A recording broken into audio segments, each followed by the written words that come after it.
Olá, Tiago. Você foi o primeiro a entrar, hein, Tiago? Lijoca.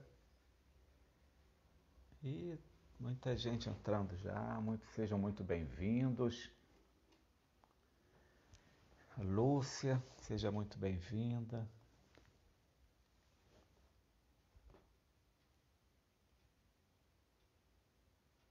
Sejam muito bem-vindos, gente. A gente só vai dar mais um tempinho assim. E a gente vai chamar logo o Dr. Tiago também, Tarran. E vamos falar, né, de assuntos. A gente tem feito essa live quinzenalmente. E tem sido muito bom, muito esclarecedor, porque a gente tem trazido tema sobre os transtornos ansiosos e depressivos, né? E dentro desse contexto, a gente está trazendo alguns temas isolados que as pessoas têm pedido mesmo e têm participado assim ativamente, né? E é tão bom quando a gente aproveita essa oportunidade de ter ao nosso lado um grande profissional, um profissional muito humano, um profissional muito competente, muito comprometido, que é o nosso médico, nosso amigo, Dr. Tiago Tarran, né? Então, é uma oportunidade ímpar que nós, profissionais da chave da questão, temos o privilégio de recebê-lo em nossa sala para poder trazer um pouquinho, passar um pouquinho de seus conhecimentos, né? Assim temos feito essa live mais uma vez, repetindo quinzenalmente, e para a gente tem sido muito bom. Eu quero aproveitar a oportunidade também, agradecer a Fátima Marques e a todos os profissionais. A Fátima Marques, para quem não sabe, ela é a nossa coordenadora da chave da questão, idealizadora, e com ela nós estamos partilhando, somando vários profissionais, psicólogos, né, vários outros profissionais contribuindo nesse momento tão difícil de pandemia. Eu digo tão difícil porque muitas pessoas ainda sofrem em diversos fatores, né? Às vezes a gente vê as ruas, é, o comércio ainda em pleno movimento, mas a realidade é que a pandemia ainda existe, tá? Os medos por conta disso têm aumentado cada vez mais, os medos das pessoas, e ao mesmo tempo os transtornos ansiosos têm agravado cada vez mais é, em toda a sua plenitude, né? Então eu quero chamar agora o Dr. Tiago Tarran para a gente começar a falar sobre TDAH, né? Transtorno de déficit de atenção e hiperatividade. Tá bom? Então quero convidar agora, nesse momento, o Dr. Tiago Tarran, nosso amigo.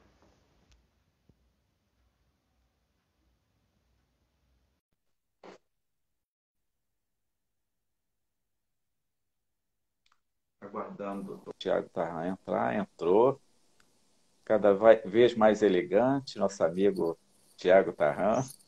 Boa tarde, Carlos. Boa tarde a Boa tarde. todos. A gente leva puxão de orelha da dona patroa, né? Pra gente ficar mais bonito, mais elegante, com mais postura, né? A gente aprende, Isso, né? isso. E hoje é um tema também, né, Tiago, que ela domina bem, sua digníssima esposa, sua Sim. linda, né? Ela é da área, ela é psicóloga e ela tem formação nessa área aí de... Ela é Neuropsicóloga. neuropsicóloga, né? Sim. Então, a pessoa tem um conhecimento Bastante vasto. propriedade. Tiago, eu estava aqui agradecendo Agradecer já, mais né? uma vez, né, a chave da questão pela oportunidade. Relembrar, como toda live, que nós não somos técnicos em áudio, som, e internet, informática. Então, desculpe qualquer falha nossa aí em relação a áudio, luz, som, tá? E Eu agradecer a estou presença de todos aí. ajeitando aqui, Tiago, eu lembrei ontem, eu fui fazer uma breve chamada, né, para o evento de hoje. Eu fiquei tão confuso, mas tão confuso, justamente por não saber mexer ainda bem nessa ferramenta, né? Eu fui fazer a gravação anunciando a live de hoje, mas literalmente fiquei perdido, só tchau, até amanhã, às 17 horas. Mas tudo bem, as pessoas entendem, porque eu não esperava que fosse entrar tanta gente na hora que eu acionei o botãozinho e eu fiquei sim, ao vivo, né? E as pessoas começaram a entrar e eu dei o recado rapidamente do nosso encontro de hoje e graças a Deus consegui sair daquele momento ali. Mas foi bom, tudo na vida é um aprendizado, né? Eu quero agradecer a sempre. todos os psicólogos, médicos, amigos que estão participando com a gente nessa live, os colegas lá da SAEP, Rio de Janeiro, os colegas, as colegas da própria chave da questão que nos acompanham. Eu não vou citar nomes aqui para não cometer nenhum erro, né? Então, Tiago, a gente vai entrar no assunto, né? Um assunto bem interessante. Muitas pessoas pedem mesmo, tem dúvida acerca do TDAH, né? Esse é o tema de hoje. E eu queria já deixar para as pessoas, aquelas que tiverem alguma dúvida, podem responder. Hoje eu estou sem secretária, mas a gente vai tentar, de alguma maneira, aqui, estar respondendo através do nosso Tiago Tarran. E, ao mesmo tempo, assim, se não der tempo a gente concluir, evidentemente não vai dar, porque temos apenas uma hora, a gente vai dar prosseguimento na próxima live, daqui a 15 dias.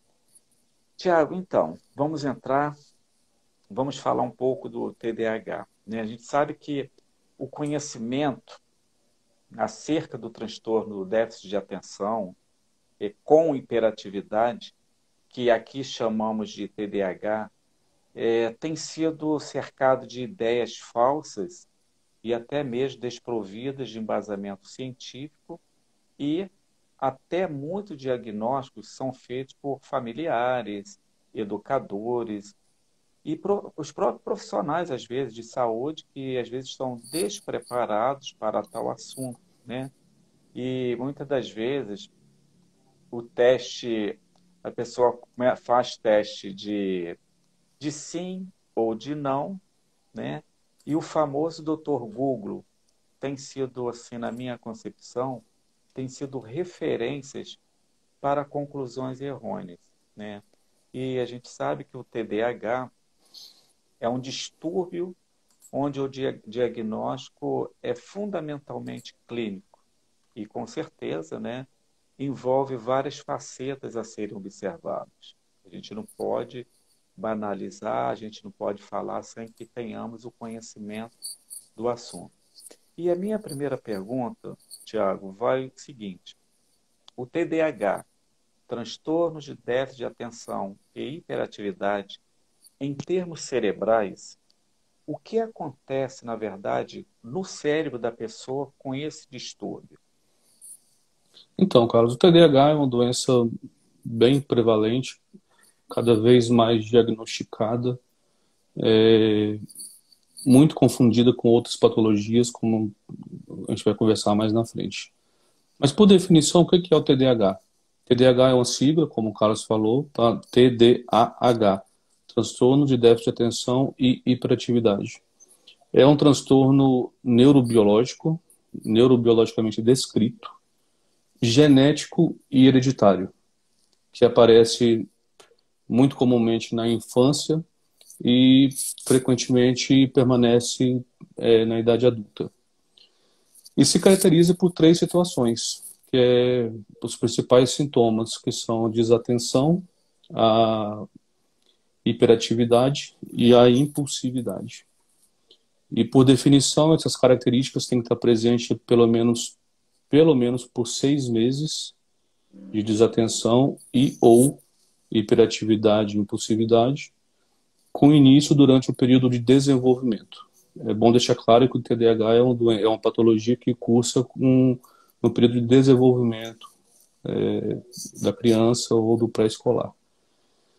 E segundo o DSM-5, né, que é a Bíblia da psiquiatria, o TDAH ele pode ser definido como o TDAH predominantemente desatento, o TDAH predominantemente hiperativo e impulsivo, ou o TDAH combinado, que é a hiperatividade e a impulsividade. A desatenção que acontece, ela se refere à dificuldade de manter a atenção para tarefas que não fornecem um nível de estímulo ou recompensas, que é bom deixar claro. Envolve distração e problemas de organização. A hiperatividade é uma excitação motora muito, muito grande e dificuldade em permanecer quieto em situações que necessitariam ficar. E a impulsividade é tendência a reagir à resposta a estímulos imediatos sem a racionalização prévia.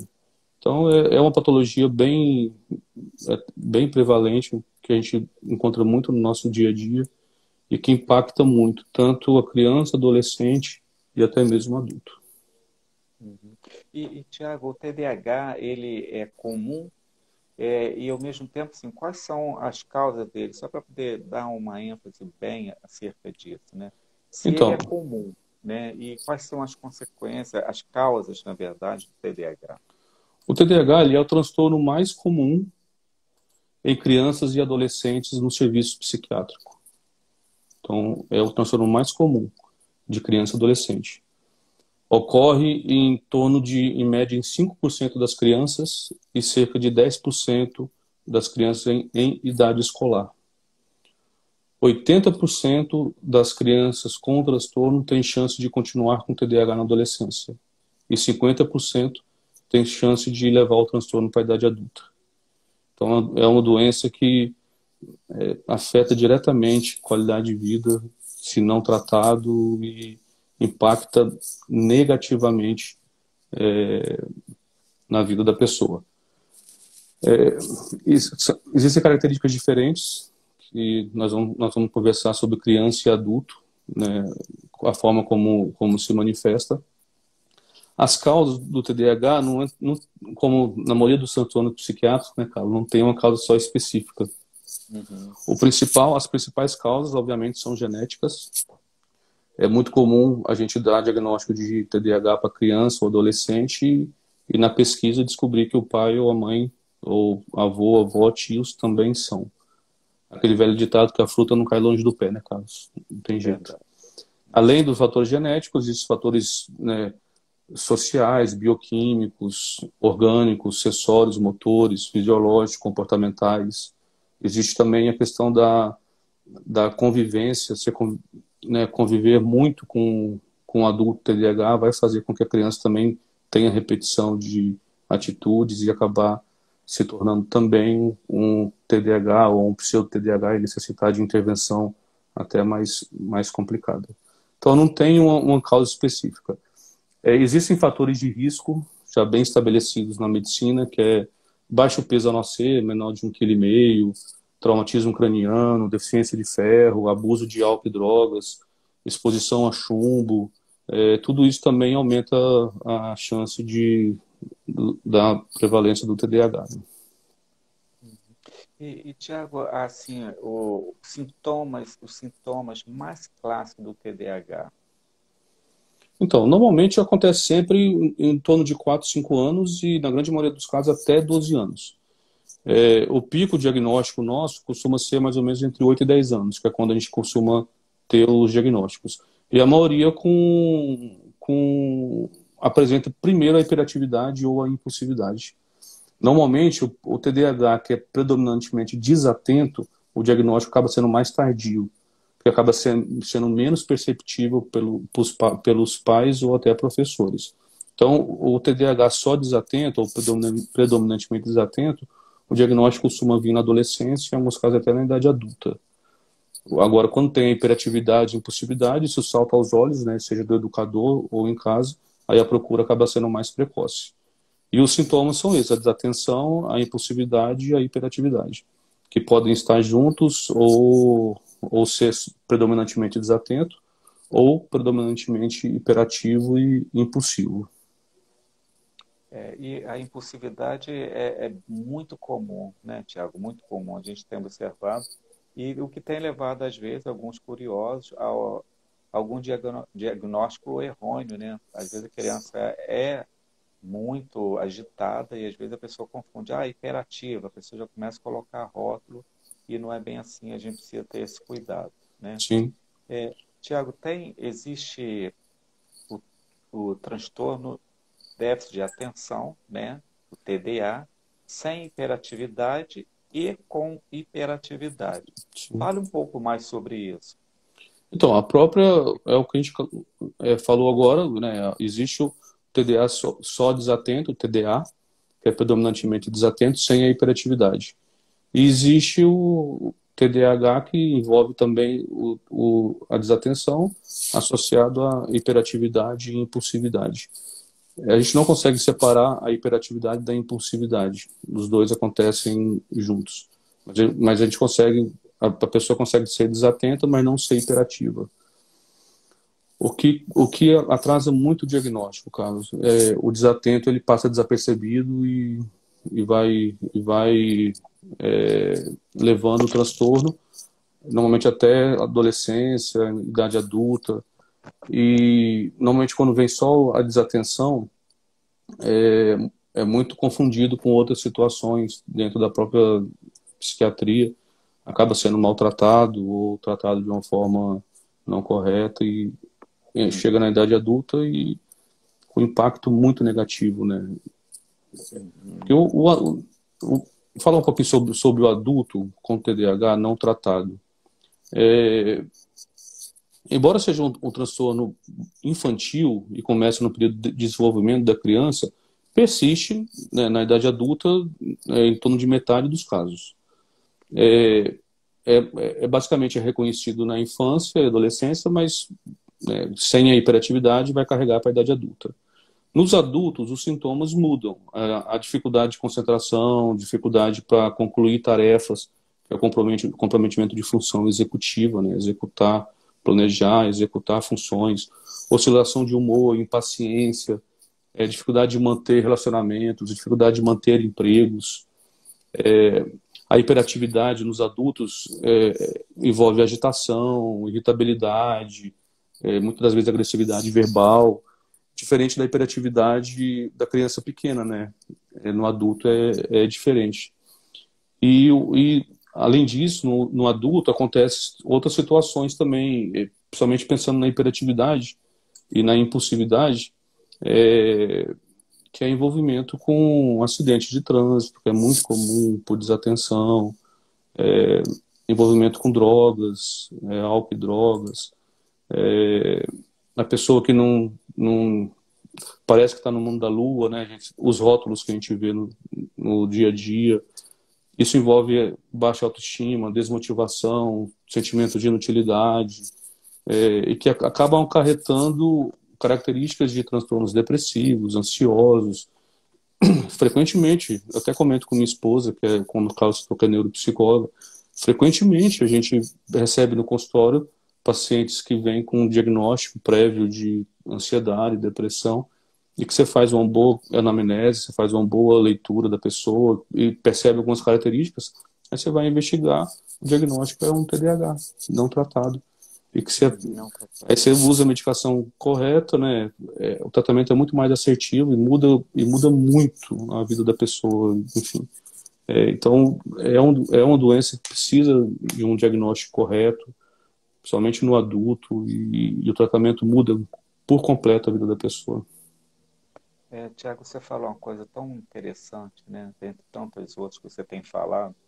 Eu tenho casos no consultório de pessoas adultas e como é predominante essa questão da baixa autoestima, né? Esse sentimento de menos-valia, né? E quando a gente vê assim, quando faz um diagnóstico, quando a gente pergunta, a gente faz uma investigação mesmo, clínica, a gente vê que a pessoa tem o TDAH, né?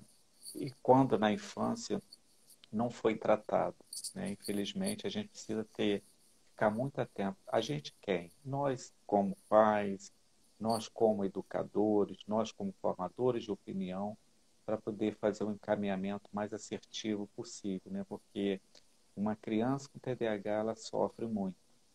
E aí, muitas das vezes, essa pessoa na escola, ela vai sofrer bullying, vai sofrer algum tipo de preconceito, muitas das vezes que vai agravar cada vez mais a situação dessa criança. Então, precisamos ter esse cuidado, precisamos ter esse olhar muito carinhoso, ficar muito atento em relação a todo esse comportamento, né?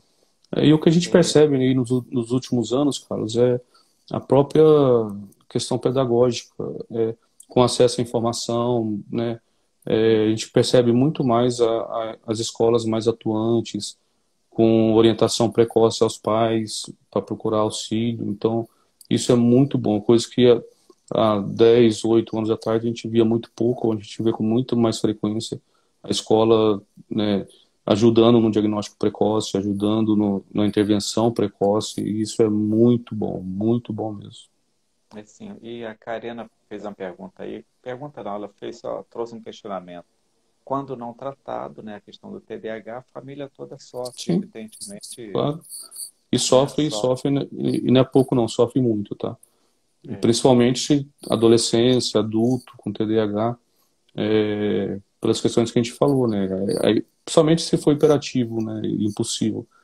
Dificuldade em cumprir regras, dificuldade de lidar com frustração, envolvimento até em atos ilícitos, uso de drogas, muita briga, discussões, agressividade verbal, física. E a família, obviamente, adoece junto também. Então, muito difícil, tá?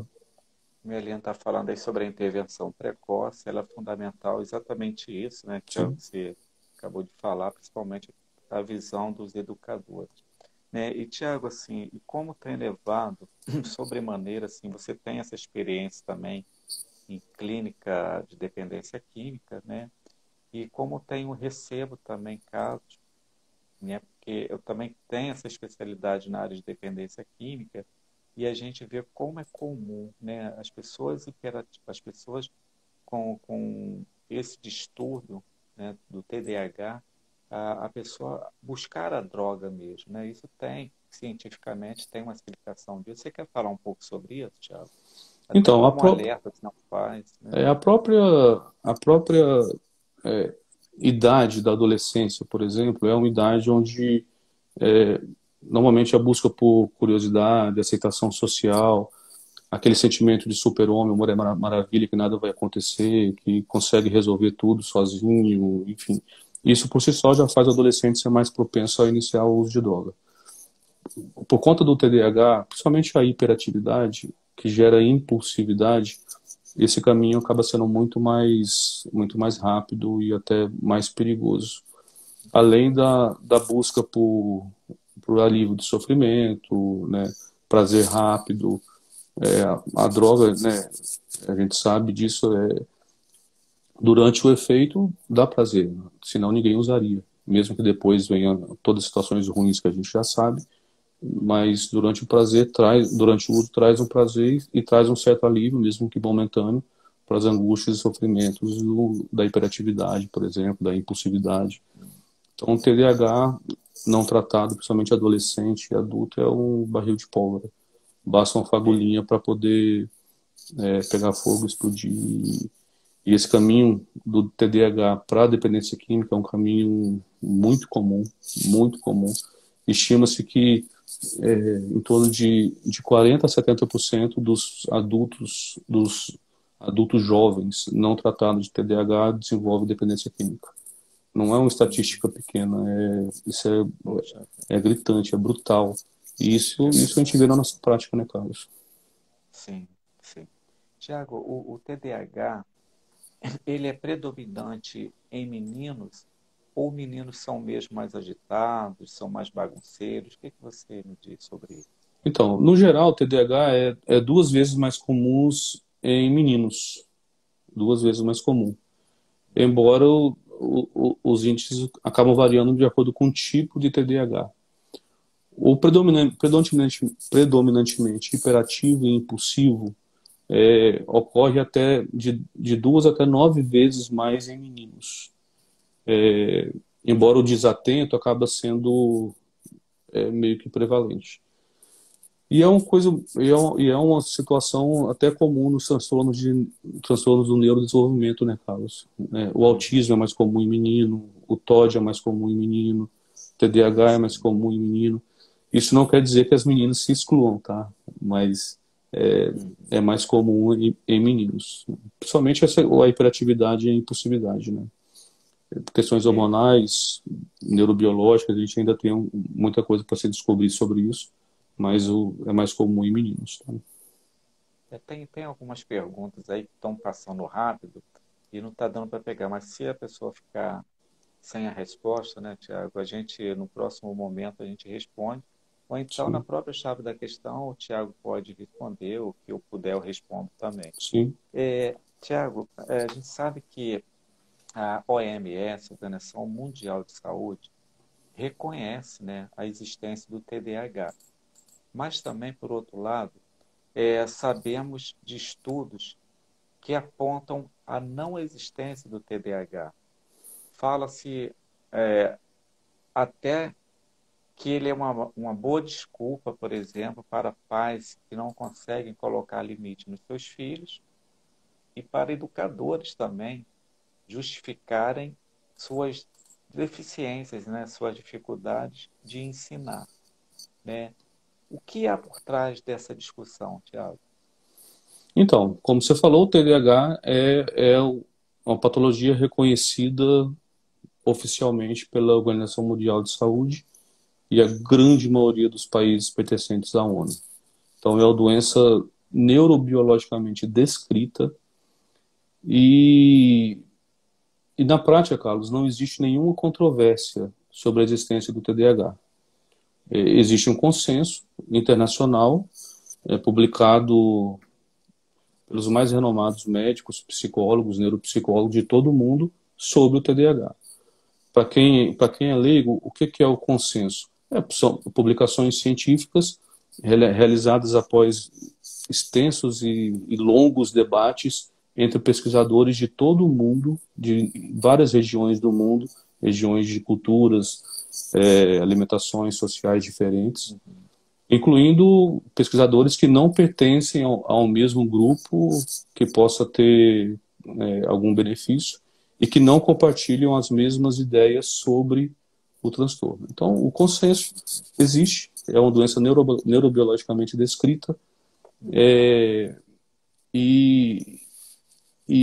assim, me desculpa o termo que eu vou falar aqui, tá, Carlos, mas é de uma ignorância absurda alguém discordar que existe o TDAH, que é uma doença que é neurobiologicamente descrita, informar que não existe. Isso no mínimo, uma ignorância absurda. Aí você vai me perguntar, então por que existem pessoas que insistem que o TDAH não existe? Pelas mais variadas razões. Desde inocência e falta de informação, ignorância ou até mesmo por má fé. A falta de informação, falta de ignorância, a gente percebe pessoas falando que o TDAH não existe, e você vai pesquisar, são pessoas que nunca publicaram nada cientificamente comprovando que não existe, pessoas que não divulgam estudos, não divulgam pesquisas, enfim, são opiniões pessoais baseadas no que a pessoa acha, sem evidência científica nenhuma. Então, é ignorância mesmo. E tem gente que age de má fé, né, Carlos, para tentar vender uma fórmula mágica para tratar o TDAH né, a gente sabe que não funciona assim. Então, é uma doença totalmente reconhecida, descrita em todos os cantos do mundo, em diferentes regiões de clima, cultura, alimentação, enfim. Então, é uma doença prevalente, descrita, neurobiologicamente descrita e altamente reconhecida, tá? É tão interessante, Thiago, quando você fala isso, porque a gente, né, com a própria prática, a experiência, nos leva a falar sobre determinado assunto. A gente escuta até assim as pessoas falarem que orando, rezando, levando para a igreja vai melhorar, né? A pessoa tem que ter um esclarecimento. A gente sabe que o fator religioso ele é fundamental em vários aspectos, né, para quem crê, para quem gosta Sim. de seguir, mas que tenhamos também o discernimento, que tenhamos a sabedoria de separar as coisas, aquilo que é tratável, aquilo que você pode, né, levar para um profissional. A pessoa tem que ter muito cuidado para que ela não vire, não acabe sendo uma pessoa ignorante por falta do conhecimento do assunto. Sim. Não A prática sabe, religiosa, como a gente vem falando nas lives, Carlos, é fundamental, né? Uma outra ferramenta, uma ferramenta muito importante em todo esse processo de busca de cura, né, de alívio de sofrimento ou acalento. Existe uma frase que a gente fala no meio acadêmico que a desinformação, a falta de raciocínio científico e a ingenuidade são armas perigosas demais, cara. E Uhum. Muito. perigosa tanto para a pessoa que partilha e para influenciar pessoas que não têm, que são leigas, né, que não têm muito conhecimento, né? Então, Uhum. complicado. É assim, Tiago, assim, até muitos pais, né, costumam falar assim, meu filho consegue ficar bem atento na televisão, no celular, no videogame, por muito tempo. Ele fica atento, mas não consegue ficar nas tarefas escolares. Isso é um fato. Por quê, Tiago? Então, essa é uma pergunta muito interessante, cara. É uma coisa que a gente, é uma pergunta que a gente ouve muito na prática nossa. Por que que não consegue fazer dever da escola, não consegue ficar 2 minutos sentado fazendo dever, mas consegue ficar 10 horas no videogame? Porque o TDAH, ele consegue ter, combater a desatenção e a hiperatividade fazendo o que gosta. Então, o que dá prazer. E principalmente essa geração nova, que nasceu dentro da tecnologia, eles têm muito prazer no celular, no videogame, na TV, e consegue ter até um hiperfoco. Normalmente o TDAH, a pessoa consegue ter um hiperfoco porque dá prazer e acaba tendo mais vantagem, ser mais produtivo do que uma pessoa que não tem um TDAH e faça a mesma coisa. Então, por isso que o jovem consegue ficar horas no celular, no videogame, e não consegue ficar minutos sentado fazendo dever. Porque o dever não dá prazer. O dever exige é, o esforço, exige o foco da atenção, exige o combate da hiperatividade, da impulsividade. E sem o prazer no ato, não vai funcionar. O videogame, ele consegue, ou o celular, normalmente costuma dar prazer e consegue ficar horas fazendo. Como eu tenho pacientes que não conseguem também ficar sentado muito tempo no videogame, mas conseguem ficar horas jogando futebol, horas praticando alguma atividade física. Então, normalmente o que dá prazer consegue manter foco e atenção por tempo prolongado. Uhum. E pais que acham também, Tiago, que crianças são mesmo agitadas, né? E que essa agitação passa com a idade, com o decorrer do tempo. É isso mesmo, Tiago? Então, depende, né? É tão relativo, né? Depende do caso, né? Existem crianças que são agitadas, mas não se enquadram na hiperatividade, não se enquadram na impulsividade, e com o tempo a tendência é que realmente melhore. E tem crianças que são agitadas e se enquadram na hiperatividade e impulsividade que não vai melhorar com o tempo, só vai piorar. Então, cada caso é um caso, precisa ser bem avaliado o que seria essa agitação, que nível que é e qual a frequência da agitação. Como eu falei lá no início, a hiperatividade, né, ou a desatenção tem que estar presente por pelo menos 6 meses, com início lá no período de desenvolvimento da criança ou idade pré-escolar, né? E claro, né, Tiago, tem a questão do limite também. Às vezes a criança é agitada por falta de limite. Então, os pais, e a gente sempre fala, Tiago, que não existe curso para ser pai, para ser mãe, né? A Não. gente aprende com a própria experiência, o dia a dia. Mas Sim. o olhar dos pais, assim, eu acho super interessante no sentido assim para poder ver até que ponto eu estou deixando demais, eu não estou impondo limite, porque a responsabilidade da educação é dos pais, evidentemente, né? Tiago, uma outra pergunta assim, existe um relacionamento de TDAH não tratado com o uso de drogas e comportamentos transgressores? Fale um pouquinho mais sobre isso, por favor. Então, é o que a gente falou sobre a hiperatividade, né? A Uhum, hiperatividade, a impulsividade, isso, se não tratado, vai levar o jovem mesmo à prática de transgressão, atos ilícitos e uso de droga. Existe uma associação muito grande, né, cara, do TDAH não tratado e evoluindo para adolescência, idade adulta, com transtorno de conduta, transtorno de personalidade na idade adulta, até já existe associação do TDAH não tratado no adulto com transtorno bipolar, enfim, a hiperatividade, né, a impulsividade não tratada de um TDAH ou de qualquer outra patologia que seja, vai trazer sérios problemas para o adolescente e para o adulto. Seja a dependência química, outros transtornos associados, atos ilícitos e até mesmo por conta dos atos ilícitos, acontecer de ser preso. Eu trabalhei muito tempo no presídio aqui em Cachoeiro, no presídio que era terceirizado.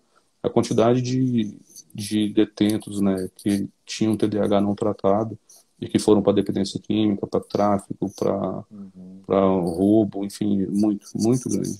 Uma incidência muito grande dentro do sistema penitenciário. Então, é uma estatística que a gente vê na prática e que a gente precisa, né, da intervenção precoce para evitar que isso aconteça, né? Ou, se não evitar, minimizar ao máximo, né? Isso. Eu cheguei a anotar a pergunta aqui, mas não peguei o nome da pessoa porque passou rápido. Existe tratamento só com psicoterapia, sem necessariamente usar a medicação? Existe. Normalmente, em idade pré-escolar, né, antes dos 6 anos, 7 anos, a psicoterapia é muito, é muito importante e muito efetiva. A psicoeducação, né, Carlos, que a gente já vem falando aí já há muito tempo. De algum tempo. Até porque as medicações para o TDAH, a gente né, a gente normalmente só usa com segurança a partir de 6, 7 anos de idade. Antes dessa idade, a gente até usa em alguns casos, mas não é tão recomendado. Antes dessa idade, o ideal é sempre a psicoterapia. E mesmo depois que já existe uma idade apropriada para o uso de medicação, existe a evidência que a terapia combinada, né, da medicação com a psicoterapia, principalmente cognitivo-comportamental, é muito mais eficiente do que só a terapia medicamentosa isolada. Então, a psicoterapia é fundamental, não é porque o Carlos está na minha frente ou porque eu tenho uma esposa psicóloga, mas a terapia é fundamental para todos os transtornos mentais, né, Carlos? Mas o TDAH, que exige rotina, organização, educação, planejamento, melhora de função executiva, sem a psicoterapia é muito complicado, o resultado não pode até ser eficiente, mas vai demorar muito, necessita muito da psicoterapia, principalmente nos diagnósticos tardios, que é no jovem, já transição para a idade adulta ou no próprio adulto, né? Tiago, outra coisa que você falou, eu já até falei isso em lives passadas, que, assim, eu fico às vezes um pouco consternado no sentido, assim, às vezes profissionais de saúde, falando um pouco da psicoterapia, né?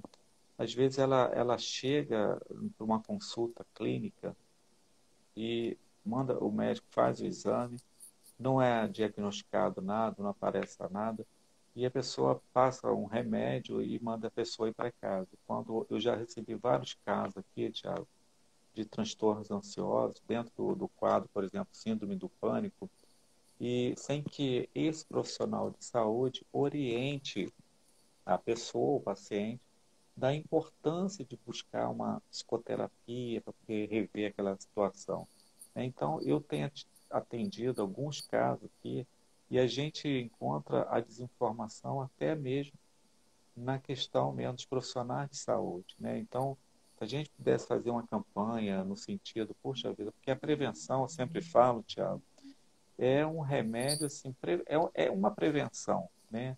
E até uma prevenção no sentido, existem muitas pessoas que conseguem, através do processo terapêutico, evitar até certas medicações mesmo, porque conseguiram trabalhar aquilo no seu processo terapêutico e ficou livre da medicação, né?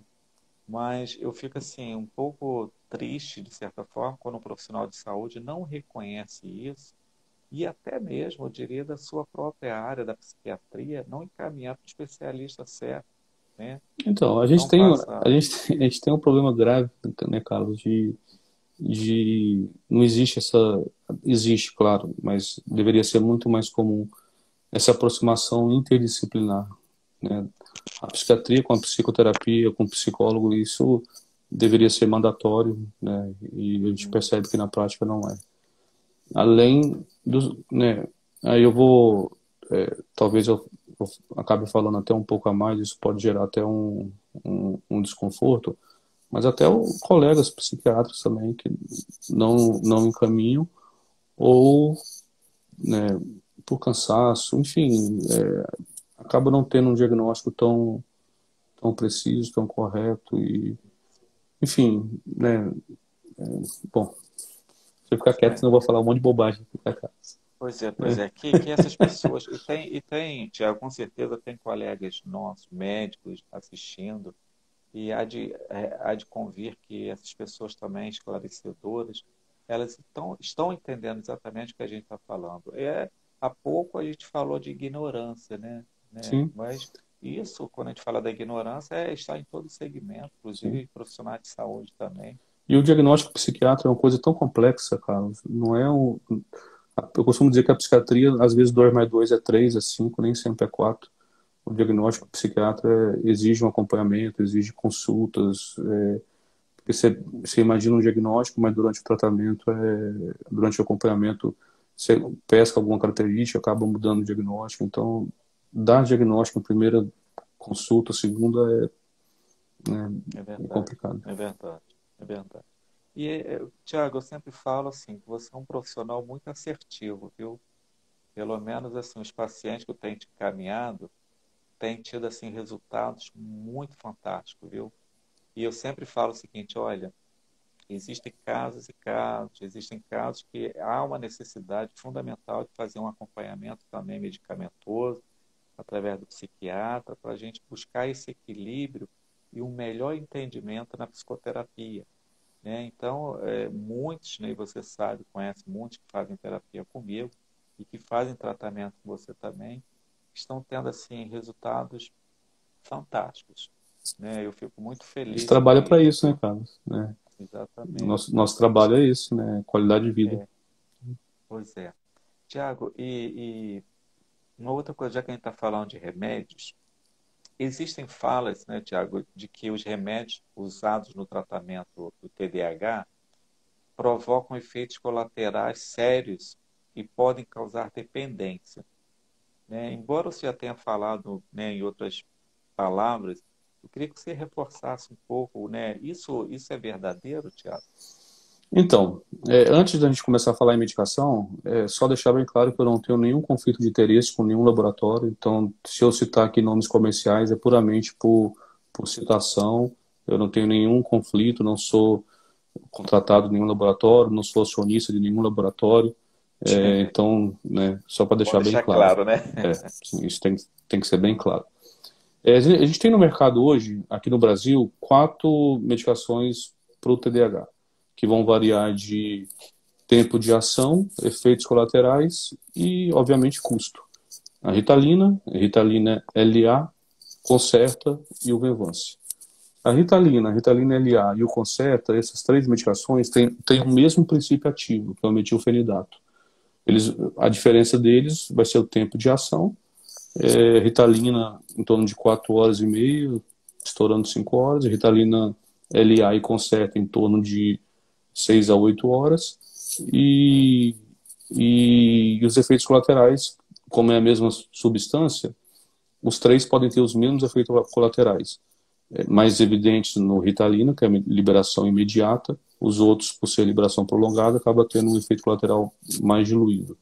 Seria principalmente inibição do apetite e podendo gerar até alteração de comportamento, como irritabilidade, agressividade, que no Ritalina LA e Concerta a gente vê de forma mais discreta. E existe o Venvance, hoje considerado o melhor no Brasil. Não tem, a substância não tem nada a ver com essas outras 3. O tempo de ação é o maior que tem, de 10 até 14 horas. E basicamente sem efeitos colaterais, exceto por inibição do apetite, que normalmente no início, e adaptativo. Algumas pessoas costumam ter uma boca seca, que a água está aí para isso, que aí é bom que hidrata. Todas essas medicações para TDAH no Brasil são taxadas como tarja preta. Então quem usa ou quem compra para filho, marido, enfim, percebe que na embalagem a tarja é preta. Então, se é tarjado, se tem a tarja preta, existe o risco de dependência física ou psicológica. Eu já vi dependência física de medicação para TDAH? Não. Eu já vi gente usando em excesso para tentar simular efeitos de cocaína, enfim, que aí já é outro tipo de raciocínio. Mas dependência mesmo, a gente já viu descrição de pacientes de Ritalina, mas a Ritalina liberação imediata, mas muito, extremamente raro, enfim. A dependência psicológica pode acontecer, como qualquer medicação pode acontecer, seja tarja preta ou não. Em relação à medicação, uma coisa que muita gente me pergunta, Carlos, vai tomar remédio o resto da vida? Né? Essa é uma pergunta que a gente ouve muito para o TDAH. Só pegando esse gancho na medicação para falar sobre isso, tá, Carlos? Estatisticamente, se eu começo o tratamento para o TDAH na infância e adolescência, em torno de 70% a 80% não precisa de medicação na idade adulta. Então, tratamento precoce, extremamente efetivo. Mas se você começa a medicação, tem um diagnóstico tardio, começa a medicação na idade adulta, cerca de 70% a 80% vai precisar de medicação na idade adulta durante o período produtivo, que é o período laboral, período que estiver trabalhando para conseguir ter um rendimento legal a nível profissional. Então, o tratamento precoce é fundamental. Além disso, o nosso cérebro ele tem uma função muito, muito, muito legal chamada neuroplasticidade. Nosso cérebro está sempre se reinventando, se remodelando, formando novas redes neurais. A gente tem muito ainda para aprender sobre essa neuroplasticidade, mas o que é fato? Nosso cérebro ele se reaprende. Então, usando a medicação, ele vai se remodelar para funcionar de acordo com a medicação que está sendo usada, facilitando caso haja uso correto de medicação, estímulo cognitivo, principalmente trabalho e estudo, atividade física e psicoterapia, facilita muito lá na frente a retirada da medicação e manter o paciente bem sem medicação. Obviamente o remédio é importante, mas ele isolado não faz milagre, né? Nem tudo isso em conjunto faz milagre, mas medicação, terapia, estímulo cognitivo, atividade física, isso é fundamental para o tratamento efetivo do TDAH e evitar a medicação pro resto da vida. Tá? É interessante que eu costumo falar também, Thiago, que às vezes não é só terapia, às vezes a pessoa chega aqui, né, com transtorno ansioso, depressivo, e é necessário importante a gente fazer essa leitura e fazer o encaminhamento devido para essa pessoa entrar com a parte medicamentosa, né, Thiago? Porque a gente sabe que entra toda a questão também hormonais, né, principalmente quando se trata do universo feminino. Sim. Tiago, então o risco de não tratar, né, certamente é mais sério que o risco do próprio tratamento em si, né? Evidente. Não tratar, o risco é altíssimo, absurdo, em situações que a gente já falou aqui, né? Dependência química, outros transtornos mentais, né? Atos ilícitos, transtorno de conduta, enfim. Muitas situações ruins se não tratado. Além de, se não acontecer situações ruins, o não tratar também envolve desempregos, não conseguir se firmar no emprego só, não conseguir constituir família, não consegue ficar muito tempo com a mesma pessoa, tá sempre, né, aquele tio solteirão, né, que não fica em emprego nenhum e que acaba, né, bebendo muito. Esse padrão a gente tem muito por aí, né.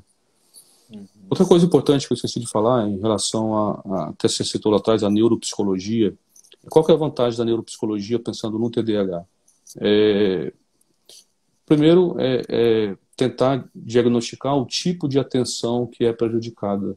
Porque a gente tem diferentes tipos de atenção. Atenção sustentada, atenção de planejamento, funções executivas, que tudo isso é afetado pela desatenção. Então, a neuropsicologia, ela avalia todas as funções cerebrais, né, incluindo as atenções, os subtipos de atenção, as funções executivas, de planejamento, raciocínio lógico, e permite fazer um planejamento, reabilitações cognitivas, facilitando esse processo do TDAH, não só o TDAH, mas outras patologias do neurodesenvolvimento também. Então, nesse rol aí de situações que a gente falou, além da medicação, a gente também inclui a neuropsicologia, senão eu levo um puxão de orelha da minha esposa mais tarde. Né? Eu pensei nisso aqui, viu? Eu ia até Se ela comentar estivesse do outro meu dia. lado aqui, já tinha levado um cotovelado aqui já. Ainda bem que a minha nem aqui tá, porque senão. Veja bem, Memória Tiago, operacional, ela está falando aí, ó, memória operacional. Isso pro TDAH, né? a minha imagem eu não estou conseguindo ver mais perguntas nenhuma, porque a minha imagem aqui congelou nessa parte aí das perguntas. Mas a gente vai resgatar depois, né, Tiago, e responder assim numa oportunidade, ou até mesmo no própria, na própria plataforma. A gente pode estar vendo isso aí. Tiago, isso responde uma pergunta, né, de uma pessoa que falou se TDAH tem tratamento, embora você tenha já falado sobre isso, mas aí eu complementaria com uma outra pergunta, Tiago. Qual tem sido a abordagem mais eficaz para tratar o TDAH?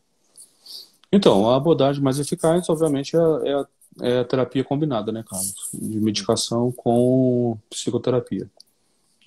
A medicação é muito importante para a pessoa conseguir combater a desatenção, né, ter o controle sobre a hiperatividade, para poder conseguir planejar e executar o que precisa dentro de um bom senso. E a terapia, obviamente, a psicoeducação, que a gente já vem falando aqui toda live, é fundamental nesse processo. Então, essa duplinha junta, né, medicação e terapia, funciona muito bem, bem efetivo, mas, obviamente, como a gente vem falando aqui, né, Carlos, não é só remédio e terapia que resolve o problema. Né, a parte religiosa, a gente já vem falando, é fundamental, aumento de resiliência, lidar com frustrações, né, isso também é muito Atividade importante. física? Atividade física, que a gente bate muito na tecla também. O estímulo cognitivo para o TDAH também é muito importante, né? Estudo, trabalho, isso é muito importante também. Então, são as engrenagens que a gente vem falando, né, Carlos? Uma engrenagem na Tiago, outra. exatamente, Tiago. E fundamental também, a gente pode esquecer, a reeducação alimentar, né? Sim. Existem hoje excelentes profissionais aí, nutricionistas, que recomendam e sempre está criando condições melhores para a gente mudar essa A questão da gente, a alimentação. gente fala muito hoje também sobre disbiose, né, que é a disfunção intestinal que atrapalha a saúde mental, né? Mas é um tema tão complexo que se a gente começar a falar sobre disbiose, a gente vai ficar aqui. Né, esse é assunto para uma outra live. Tiago, a gente está chegando ao final da nossa live, do nosso bate-papo. Qual o assunto que você propõe para o nosso próximo encontro? Então, muita gente tem me pedido para a gente falar sobre transtorno bipolar. Eu Uhum. acho que é um tema muito complexo, bem prevalente, que provavelmente todo mundo tem nas famílias e que é ainda envolvido com muita dúvida, muito estigma, muito preconceito e meio que varrido para debaixo do tapete aí em muitas famílias, né? Então acho que Certo, poderia ser um tema bem interessante. tá. Então, numa próxima live, vamos tratar especificamente sobre transtorno bipolar, então. Sim. Tá? E a gente, claro, a todos que nos assistem, que quiser sugerir algum tema dentro do que a gente vem falando, né? Fiquem à vontade também, viu? Sim. Só um detalhe, Carlos, Tiago, só um minutinho. sim, Alguém perguntou aí se sim. o TDAH pode levar à depressão. De forma direta, não, mas de forma indireta, se não tratado, sim. Por quê? A gente recebe muito no consultório pessoas com queixa de desmotivação, desânimo, cansaço, fadiga, é, sem motivo aparente, né? E você começa a investigar, começa a colher história, é um TDAH não tratado. Então, um TDAH não tratado em adulto leva a desmotivação, desânimo, como se alguma coisa estivesse sempre te puxando para trás e que acaba sendo muito confundido com um quadro depressivo. Então, se você usa a medicação do TDAH, obviamente, essas queixas de humor mais rebaixado, né, que não seria depressão propriamente dita, isso tende a melhorar bem, com estabilização bem rápida. Tá? Tiago, interessante quando você fala do tratamento propriamente dito, existem muitos jovens, né, e até tomam por conta própria, eu sempre falo e reclamo sobre isso. Ninguém deve tomar, se automedicar, ninguém deve pegar um remédio com alguém, um vizinho, para poder dormir. Ninguém pode fazer nada disso, porque isso é um risco, né, um perigo, e cada caso é um caso, o especialista, o médico, vai Sim. avaliar cada caso, né? Mas existem jovens, por conta de estudos, tomam TDAH. Como não conseguem, tomam É, a a Ritalina, Ritalina. Então, virou para é a poder droga do conseguir. concurseiro, né, Carlos? Isso é muito comum, compra-se sem receita, a gente sabe disso, como compra-se também clonazepam, isso é uma prática que a gente sabe que existe. Mas é bom deixar claro, para quem está assistindo a gente, que se usar a medicação, a Ritalina, por exemplo, como doping para melhorar o desempenho de estudo, isso não tem efeito terapêutico nenhum. Você usar a medicação sem indicação não faz efeito. Você pode achar que faz efeito, que é o chamado efeito placebo, de você tomar alguma coisa que acha que vai te ajudar, que gira em torno de 30%, que não é uma porcentagem pequena. Então existe o efeito placebo.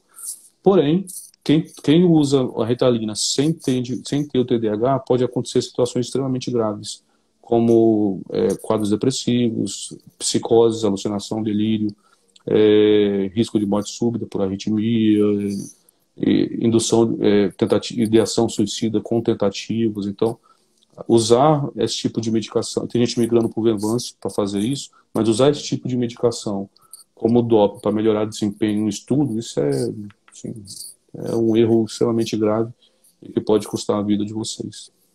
Bela mensagem, Thiago, bela mensagem. Thiago, como a gente já está no finalzinho, eu queria, assim, uma mãe que tem um filho com TDAH, um filho nessa faixa, adolescência e fase, né, de jovem. Qual seria uma mensagem que você traria para os pais que têm filhos com TDAH, Thiago? Então, buscar ajuda.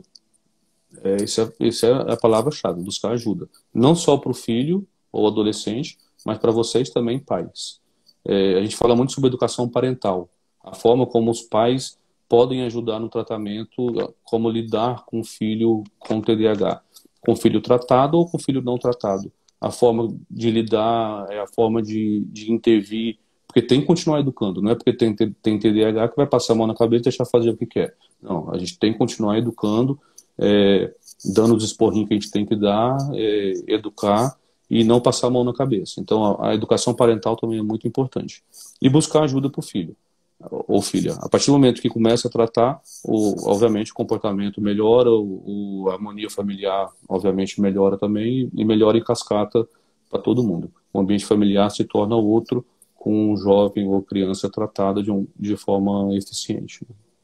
Certo. Tiago, a gente vai encerrar, antes que o Instagram encerre primeiro, a gente vai encerrar primeiro que o Instagram. Mas veja bem, eu vou deixar o seu contato telefônico, tá? Caso alguém queira, toda live, sempre alguém pergunta, ela vai ficar disponível.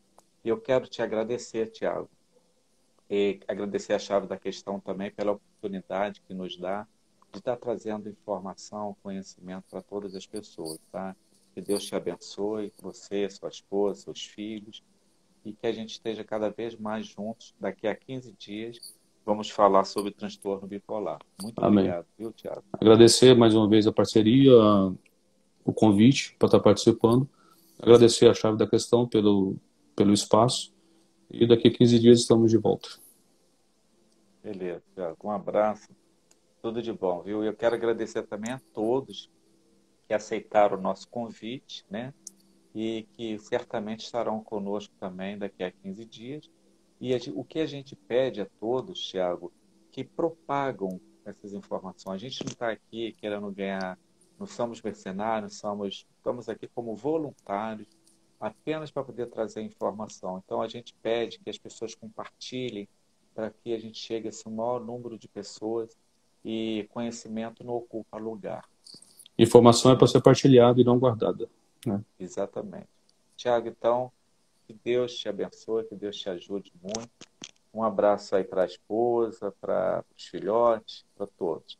E a todos que nos assistem aí, muito obrigado. A gente já vai terminar agora por conta do nosso horário. Tá bom? Tchau, tchau. Até a próxima live.